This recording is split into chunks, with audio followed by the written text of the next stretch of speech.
Electronic media print media మిత్రులందరికీ కూడా పేరు పేరున నమస్కారాలు తెలియజేస్తా ఉన్నాను. ఇవాళ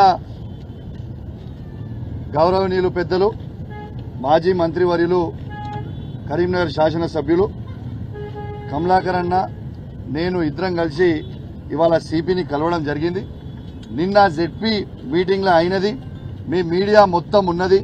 మీ మీడియా సాక్షిగా నేను నిన్న ప్రశ్నలు అడగడం జరిగింది.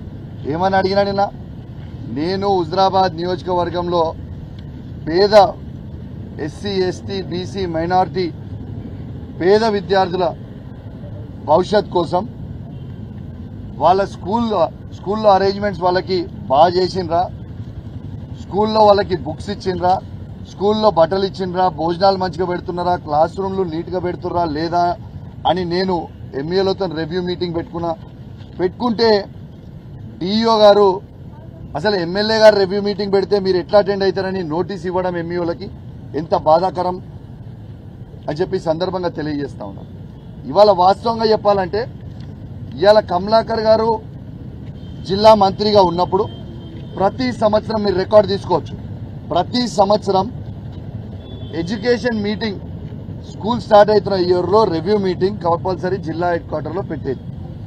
అట్లాంటిది ఇక్కడ మంత్రి గారు అది ఉత్తమ్ కుమార్ రెడ్డి గారు కావచ్చు, పొన్నం ప్రభాకర్ గారు కావచ్చు, శ్రీధర్ బాబు గారు కావచ్చు, జిల్లాలో వాళ్ళు వచ్చి రివ్యూ మీటింగ్ పెట్టకుండా ఇలా ప్రజల సమస్యలు పిల్లల భవిష్యత్తు గాలికి వదిలేసి వాళ్ళు వదిలేసినప్పటికీ మేము హుజరాబాద్ నియోజకవర్గంలో ఒక బాధ్యత కలిగిన ఎమ్మెల్యేగా నేను రివ్యూ మీటింగ్ పెట్టి నేను ఆ పిల్లల సమస్య తెలుసుకుంటే దానికి నోటీస్ పంపడం ఎంతవరకు సమంజసమని నిన్న నేను జెడ్పీ మీటింగ్లో నేను అడిగితే సమాధానం చెప్పలేని పరిస్థితిలో కలెక్టర్ గారు డిఈఓ గారు ఉండి నిన్న పారిపోయింది. జెడ్పీ వాళ్ళ నుంచి అధికారులు మీ అందరి సాక్షిగా వాళ్ళు పారిపోయారు. నేను అధికారులను అడుగుతా ఉన్నా, ఇలా మీరు సమాధానం చెప్పే పరిస్థితిలో మీరు లేకపోతే ఎందుకు అట్లాంటి తప్పుడు పనులు చేస్తున్నారని నేను అడుగుతున్నాను. అది వాళ్ళ పని తప్పు అని మీకు తెలిసే మీ దగ్గర సమాధానం లేకనే మీరు వెళ్ళిపోయారు కదా. అట్లాంటి పరిస్థితి మీరు ఎందుకు తెచ్చుకుంటున్నారు?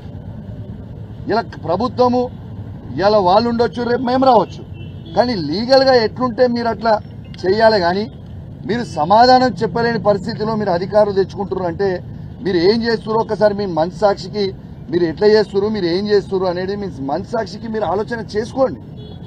ఇవాళ ఒక జిల్లా పరిషత్ సిఓ గారు, దాని అధ్యక్షన జెడ్పీ చైర్మన్ గారు ఉంటారు.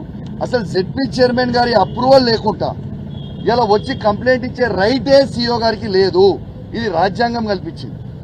ఇలా రాజ్యాంగం నాకు ఏం కల్పించింది? ఒక శాసనసభ్యునిగా నా గలం ఎత్తుకోనికే ఇలా జెడ్పీ ఆఫీస్లో కావచ్చు, అసెంబ్లీలో కావచ్చు ఇలా ఎత్తుకునే అవకాశం నాకు ఉన్నది. దాన్ని మీరు తుంగలకి ఎట్లా దొక్కుతారు అని నేను అడుగుతా ఉన్నాను. ఇలా నిన్న మీరు అందరు మీడియా ఉన్నారు, నిన్న నేను చేసిన తప్పేంటిది? నేను కలెక్టర్ గారిని అడిగిన డిఓ గారికి నోటీస్, మీరు డిఓ గారు నోటీస్ ఎట్లా పంపినరు దానికి జవాబు చెప్పండి. హుజరాబాద్ నియోజకవర్గంలో దళిత బంధు 2వ విడతని ఎందుకు ఆపుతున్నారు దానికి జవాబు చెప్పండి. ఇవాళ హుజరాబాద్ హాస్పిటల్లో కేసీఆర్ కిట్లు ఎందుకు ఇస్తలేరు? మగబిడ్డ పుడితే 12,000, ఆడబిడ్డ పుడితే 13,000 ఎందుకు ఇస్తలేరు? న్యూట్రిషన్ కిట్ ఎందుకు ఇస్తలేరు? ఇలా జమ్మికుంట హాస్పిటల్లో గైనకాలజిస్ట్ డాక్టర్ని ఎందుకు తీసేసిండ్రు? ఇలా నేను అడగడం తప్ప ఇవి అడిగితే దీనికి జవాబు చెప్పలేక మీరు ఆఫీస్ నుంచి వెళ్ళిపోయి ఇలా మీరు వెళ్ళిపోతున్నారు. మీరు ఏమని వెళ్ళిపోతారు? నేను జవాబు చెప్పకుండా లేచి అబ్జెక్ట్గా వెళ్ళిపోతుంటే మేము నాతో పాటు మా జెడ్పీటీసీలు మా ఎంపీపీలు నిల్చొని మాకు న్యాయం చేయండి కలెక్టర్ గారు అని మేము చూపించినాము. దాంట్లో తప్పేంటిది? తర్వాత కలెక్టర్ గారు మేము వెళ్ళిపోతాము అంటే సరే ఓకే వెళ్ళిపోండి అని వెళ్ళిపోయినరు. What is wrong in that? దానికి మీరు పోయి కేసు పెట్టడం ఇదేం పద్ధతి? ఇవాళ నేను కూడా జిల్లా సిపి గారికి ఇవాళ పిటిషన్ ఇవ్వడం జరిగింది. ఇది మాకు జిల్లా సిపి గారు రిసీప్ట్ కాపీ కూడా ఇవ్వడం జరిగింది. ఇలా ఖచ్చితంగా దీన్ని కూడా ఎంక్వైరీ చేసి సిఓ గారి మీద కూడా ఎఫ్ఐఆర్ చేస్తా, దీన్ని ఎంక్వైరీ చేస్తా, నిజం అయి ఉంటే ఎంక్వైరీ చేసి ఎఫ్ఐఆర్ చేస్తా అని కూడా సిపి గారు కూడా మాకు చెప్పడం జరిగింది. దీన్ని ఎంక్వైరీ చేసి న్యాయం చేస్తాం మీకు కూడా అని చెప్పడం జరిగింది.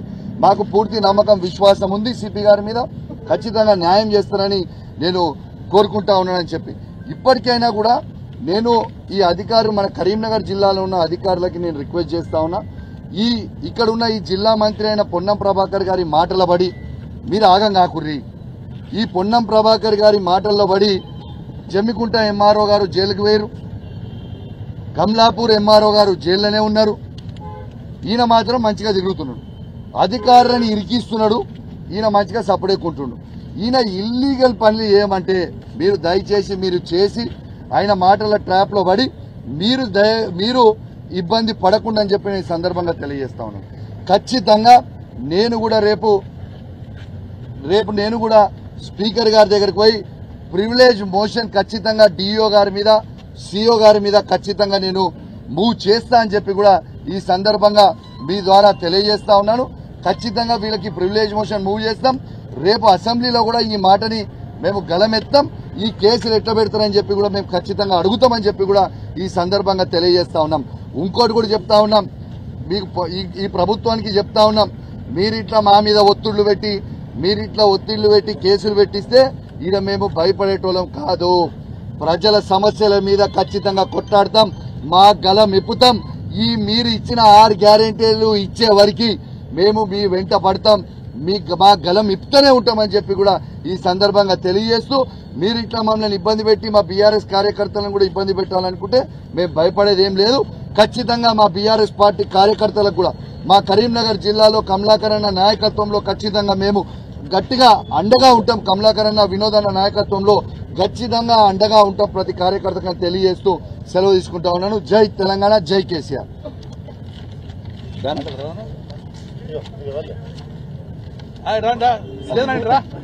ప్రివిలేజ్ కమిటీ ఖచ్చితంగా ప్రివిలేజ్ మోషన్ మూవ్ చేసేది ఖచ్చితంగా డిఓ గారి మీద, ఇలా జిల్లా పరిషత్ సిఓ గారి మీద ఖచ్చితంగా నేను ప్రివిలేజ్ కమిటీకి పోయి మోషన్ మూవ్ చేస్తా గ్యారెంటీ. ఇక వీళ్ళిద్దరనే కాదు, ఏ అధికారి అయినా ఇట్లాంటి అన్యాయం చేస్తే మాత్రం ఖచ్చితంగా చేస్తా. ఇప్పుడు ఇద్దరు అధికారులు అన్యాయం మాకు చేశారు కాబట్టి ఇలా మా విధులకు కూడా ఆటంకం కల్పించారు కాబట్టి ఖచ్చితంగా వాళ్ళ మీద ఇప్పుడు కేసు నమోదు చేసినాం. రేపు ప్రివిలేజ్ మోషన్ కూడా మూవ్ చేస్తామని చెప్పి ఈ సందర్భంగా తెలియజేస్తా ఉన్నాను. Thank you very much.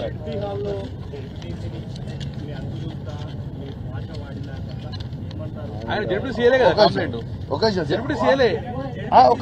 నిమిషం ఫస్ట్ థింగ్ అలాగే ఒక నిమిషం అని ఇచ్చిండు రైట్. జెడ్పీటీసీ గారి విషయంలో కూడా చెప్తున్నా, ఫస్ట్ థింగ్ నిర్సిగ్గుగా నిర్లజ్జగా బీఆర్ఎస్ పార్టీ బీఫామ్ మీద గెలిచి డబ్బులకి అమ్ముడు పోయేటోడు కూడా మమ్మల్ని మాట్లాడితే ఎట్లమని. ఇలా కేసీఆర్ గారు బీఫామ్ ఇచ్చి గెలిపించారు, ఎవరైనా కావచ్చు, జెడ్పీటీసీ కావచ్చు, ఎంపీటీసీ కావచ్చు, ఎమ్మెల్యేలు కావచ్చు, ఎంపీలు కావచ్చు, ఎవరైనా కావచ్చు. ఇలా మేము మా పార్టీ దాని బీఫామ్ మీద గెలిస్తే నీకు నిజంగా అంత రేషం ఉంటే, నీకు నిజంగా మీ ఈ పార్టీస్ పెట్టిపోయి అమ్ముడు పోయేటోళ్ళు, అమ్ముడు పోయే ఎమ్మెల్యేలకు కావచ్చు, అమ్ముడు పోయే జెడ్పీటీసీలు కావచ్చు, అమ్ముడు పోయే ఎంపీపీలు కావచ్చు, అమ్ముడు పోయే ఎంపీటీసీలు కావచ్చు, అమ్ముడు పోయే కౌన్సిలర్లు కావచ్చు. నేను చెప్తున్నా, మీకు నిజంగా అంత రేషం ఉంటే కేసీఆర్ ఇచ్చిన బీఫామ్ మీద గెలిచిన వాళ్ళు రాజీనామా చేసి పోరాదు పోయి మిమ్మల్ని ఎవరున్నామంటున్నాడా?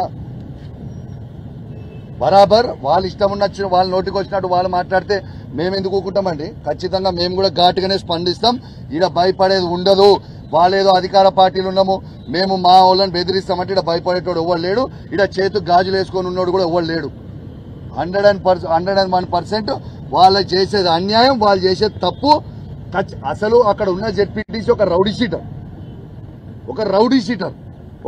షీటర్ని పెట్టి ఆ రౌడీ షీటర్ మాట్లాడితే కూడా నేను జవాబు చెప్పాను. ఖచ్చితంగా ఒక రౌడీ షీటర్కి నేను జవాబు చెప్పాల్సిన అవసరం లేదు. Thank you very much. ఎప్పుడైనా ఎఫ్ఐఆర్ చేయొచ్చు. On complaint of any official ఎవరైనా ఎఫ్ఐఆర్ చేయొచ్చు. చేసి విచారణ చేపడతాను సిపి గారు. విచారణ దోషి వెళ్తే అప్పుడు ఎఫ్ఐఆర్ ముందుకెళ్తుంది. మేము ఇచ్చిన దాని మీద కూడా చట్టం ప్రకారం ఎఫ్ఐఆర్ చేస్తా అని చెప్పి సిపి గారు చెప్పి ఎంక్వైరీ చేసి చేస్తా అని చెప్పి ఆన్ మెరిట్స్ చేస్తా అని చెప్పారు. Thank you.